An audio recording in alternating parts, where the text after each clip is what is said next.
Rawere mokalo 500 ka moting'o jopuonjre motieko klas 12 kod moko kuomgi mawuok e kuonde tiegruok mopogore opogore ne orome skund sekondar mag Tarwet e kaunti ma Kericho e dhialo chieng' jiwo kod tego rowere e yor tije. Nyasino ne ota kod MCA ma ward ma Chemosot Anita Piegon kanyakla kod jokanyo mamoko kama ne gilosi midhiero mar rowere kaloe koting'o tije kod hola mag HELB makonyo sombgi.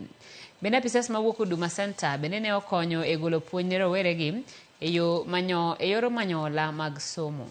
Japuonj maduong' e kar tiegruok ma Kericho Technical Institute nomedo ni piny owacho nyaka chak okenge mar neno ni rawere oyudo puonj e hola manyien kata new funding model e konyo puonjogi.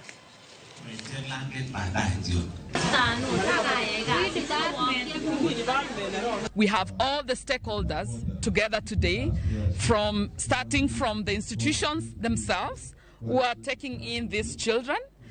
We have the banks with us today. We've had institutions like the HELB, the Huduma Center, that have brought their services here.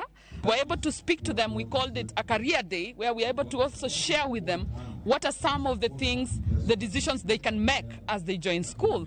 Today we managed to have an office that they were able to actually register those who want to register for help today. Those who've tried to register and they had delays, they were able to sort from here. There are those who are underage.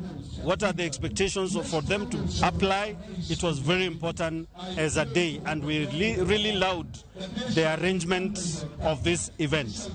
In terms of help, that means the scholarship and the loans. As students and as the student leaders, we really still urge the government to put some more effort in terms of making the application to be simpler and simpler. This is because so far we have still students who have not accessed the portals due to the technicalities that are happening there.